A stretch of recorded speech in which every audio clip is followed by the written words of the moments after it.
Shurick, just starting with you about Xsolla and what you're doing in the metaverse space. Talk to me a little bit about your vision for it. What exactly is the vision when it comes to Xsolla and what you're trying to do in this ecosystem? Thank you for having me. So Xsolla is a company who create a solution for video game commerce. If you play in Fortnite or Roblox, you might find my company name on your credit card bill. I believe the metaverse it's a form of the future internet, and it's going to be built with video games technology on the front end and maybe blockchain technology on the back end. And it's not just the virtual environments. It's like in a real life, we have spaces, stuff, and people. So in the virtual worlds, we already have that. But in the metaverse, we're going to have the virtual environment, virtual items, and characters. In other words, the future of the internet, what excites me the most is not the Web3, it's a Web 3D. And Jayesh, I think what ROSHN is doing in this space is quite exciting. You're incorporating property sales with the metaverse in Saudi Arabia. Talk to me a little bit about how that is working out. What are you envisioning here? So thanks for having me here today, Abeer. What we have built in ROSHN today essentially is a complete end-to-end sales platform that we have today, right? And to our surprise, we've seen people actually buy homes online. And this is a behavioral change. And that's a non-immersive experience. And today we're looking in adding the immersive experience because what we sell are homes that are off-plan. Visualizing them is very difficult. Today, all you see is 2D drawings. You see spaces that are 4 meters by 4 meters, but it's very hard to imagine for an end user. So bringing the metaverse onto that gives people a full immersive experience in terms of what the walkthroughs of the communities are going to be looking like from the outside and inside the homes as well. But incorporating that with the sales journey that we've kind of built will allow people not only to render the space, understand the space that they are going to be purchasing, but also to be able to customize them. You don't like certain furnishing, you want to kind of change the floor tiles, for an example. You have all of these options within the metaverse. And being able to check that out and finish your sales journey and actually be a property owner. So that's one of the first use cases that we are looking into, but we're also looking into mini apps within the metaverse, so bringing sporting events, football, tennis, and so on and so forth within the realm. And of course, we've got other use cases that are coming up to be able to do retail transactions and stuff like that, and also customer service within the realm of metaverse. Okay, and sticking with you, first of all, I want to know when this product would come to market, and when you'll see yourself start to sell property based on people seeing it in the metaverse. So we hope to launch later this year the first MVP of the platform, and likely towards the end of the year or maybe early next year, we'll start transacting onto the platform. But nonetheless, our current digital platform already allows that to happen. So you can actually buy a ROSHN home completely end-to-end on the platform. And sure, coming back to you, and I guess, a follow-up to you as well, Jayesh, but when it comes to resources and investment and money allocation, does it feel like the metaverse has taken sort of a backseat to generative AI since ChatGPT came to market? In my opinion, yes, definitely. And the reason being is because of the popularity and the ease of use of generative AI. It's more consumer-driven. There's a lot more interest from the public. There's a lot more interest from the investors. You see a lot more startups being born that are focusing on generative AI. But nonetheless, the metaverse is still very dominant. It's going to be there from a long-term perspective, but from a short-term perspective, yes, generative AI is definitely taking the lead for now. Shurick. Imagine in the future you're working on this 3D websites, which is I call meta sites, and you can meet a non-player character.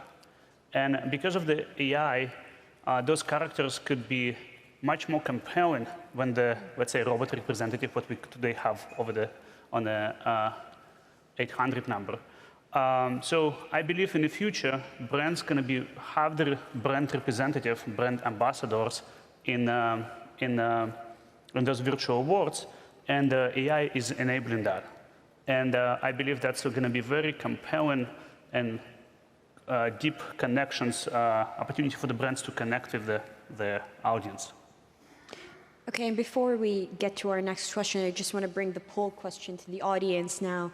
And the question is, what would you use the metaverse for? And you have 3 options there: create an alter ego, try out extreme sports, or travel the world without moving. So I'll allow the audience some time to sort of answer that question before we bring the answers and get back to you guys.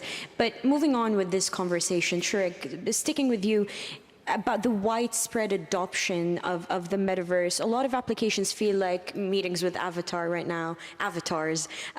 I certainly tried, using a VR headset to do an exercise class. It didn't go very well, but. I mean, companies that are now trying to be innovative with gaming and entertainment, such as yours, and you mentioned Roblox in the beginning, they seem to be having trouble finding new ways to grow their platforms. So where do you think is growth going to come from? And what is the tipping point for really widespread use of this tech and wider participation in the metaverse? So today, metaverse companies, which is represented by Roblox and Fortnite, they actually, I call them virtual worlds, not the metaverse. The metaverse is the only one, it's like the internet. And the truly metaverse moment is going to happen when you can walk through the portal from the Roblox to the Fortnite, carry some of the items with you, and that's similar like a hyperlink, and it's going to be internet of the future. Yeah. Jayesh? So I think I go back in history, right? So if you look at, a movie back in 1985, Back to the Future 2, you started seeing characters wearing virtual reality glasses, right? And here we are today, and that was supposed to be 2015. Cars flying, everybody's on the VR glasses, but nonetheless, 9 years later, we are still here today. You see Oculus, you see MetaQuest, you see Apple Vision as a product. People are using it, right? But you also see the generations of teenagers between the age of 12 and 18 who are on Roblox, who are on Fortnite. And given the fact that both are moving in parallel, so you're going to see improvements in terms of the form factor of these devices, which is going to get smaller, which is going to get faster, which is going to be more affordable, and you're going to get this generation who's been playing Fortnite, who's been playing Roblox, and the virtual world comes very naturally to them, and it feels very natural for them to be on the platform and to do things on the platform. So the intersection between the hardware and the platform coming in a couple of years or maybe the next decade is going to be a perfect intersection where the adoption is going to skyrocket. And that's in my opinion, because you have the demand, you have the devices, spatial computing is going to bring metaverse and the virtual worlds to a whole new experience. So you're going to get widespread adoption at the point of time. I want to add, VR headset is just a subset of the metaverse, maybe tiny subset of the metaverse. The future of the metaverse, it's a connections between virtual worlds and the physical worlds. So you can easily imagine you can use digital items in the physical worlds. Think about like a coupon codes, or some loyalty points. It could be in the form of the digital items. So you can, everywhere you go right now, you accepting the cookies. I can easily imagine in the future, every time you visit this websites or location in the physical world, you can accept the token of the appreciation for your attention in the form of the digital items, which is going to unlock some benefits later on. Right. And Jayesh, coming back to you about, something that you mentioned and certainly what it feels like who's occupying this space right now. Your idea is, what ROSHN is doing with this space is quite, it's brand new. I certainly have never heard of, a company selling property, bringing in, what the property would be envisioned into the metaverse. We're based in the Middle East, you're based in Saudi Arabia, and we spoke about this a little bit backstage. When it comes to off-plan sales and incorporating the metaverse into this, into clients purchasing them, do you think the region is quite ready for this idea? Absolutely, and I think if you look at Saudi Arabia, penetration of mobile phone usage is almost close to 100%. Right? The median age of the general population is at the age of 25 to 30 years old. So the adoption of technology is very high, and people in nature are very visual. People like visual aids. People like things that are more appealing to their eyes. So I think yes, the region is definitely ready. Right. I just want to bring back the results for the poll question to see what the audience voted on. So create an alter ego got 13%, try out extreme sport 47%, travel the world without moving 40%. Jayesh, I think we need to add buy a property and see what the audience would vote on. But what do you make of these? What do you make of these results, Shurick? I'm interested in your thoughts. Well, I'm actually not surprised. Trying extreme sport or playing the action games, that's what video games for today. I think in the metaverse, it's going to be just much more engaging and connected. Right. Coming back to our conversation about some problems that we've seen in the space lately, such as harassment and disinformation. I want to hear both of your thoughts about what you think can be done to mitigate those risks in the space. Shurick, starting with you, maybe?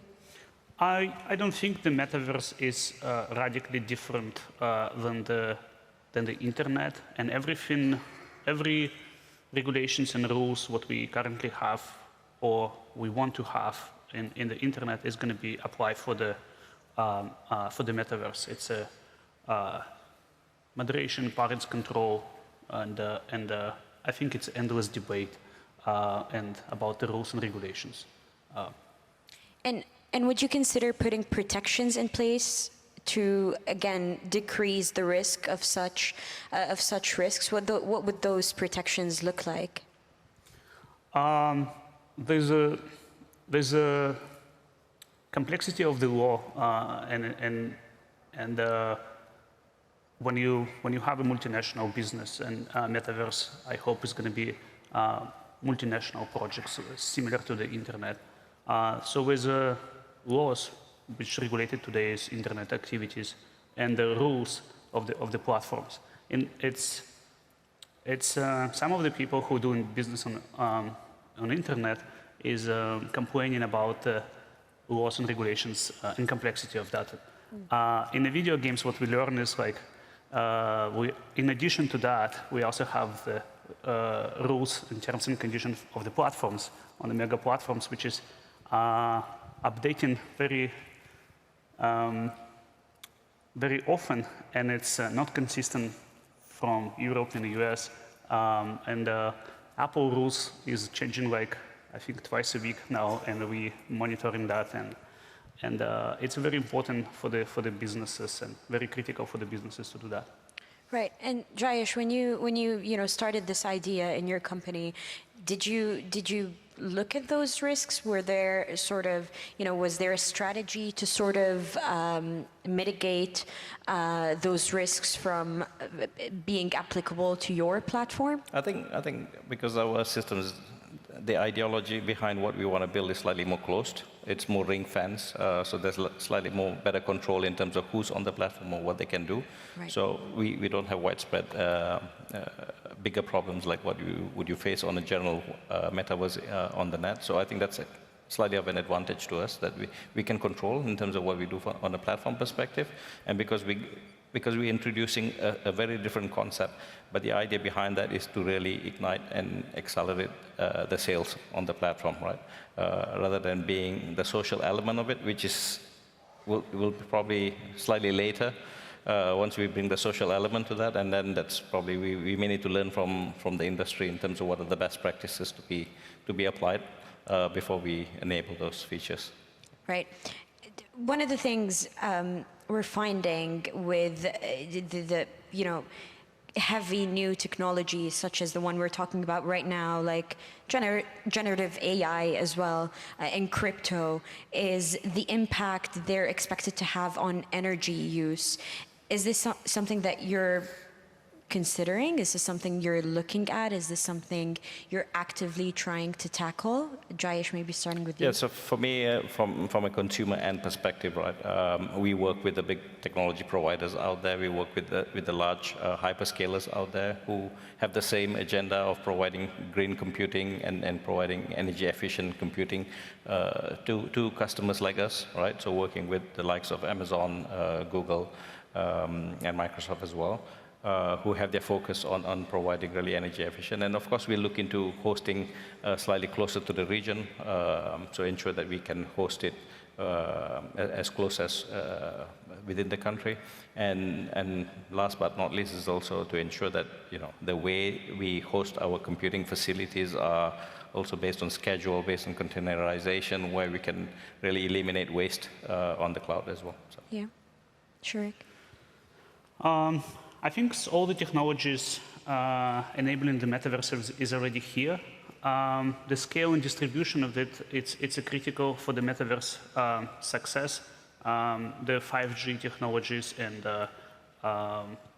graphical chips for the rendering photorealistic virtual worlds is not large enough to onboard the billions of users to the metaverse.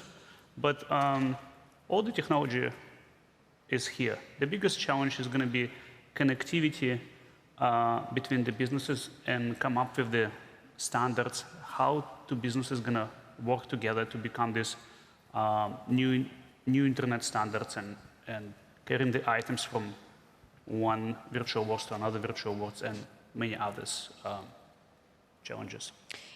And I guess one more bonus question for the both of you, again, about regulation. We've seen a lot of, what's been happening around regulating the AI space. Do you think there should be more or less, or, current regulations on the metaverse space? Are they sufficient? What do you think, Shurick? I believe regulation for the internet, it's very much applied for the regulation on the metaverse. Okay. Yeah, absolutely, and I think I concur on that it is required.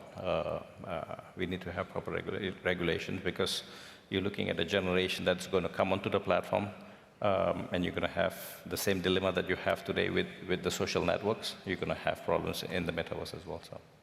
All right. Well, thank you both for your time. Thank you. And thank you for the audience for answering that question. I really did enjoy this conversation about a space that I'm learning more about, but we're right on time. Thank you, gentlemen. Thank you. Thank you. Thank you.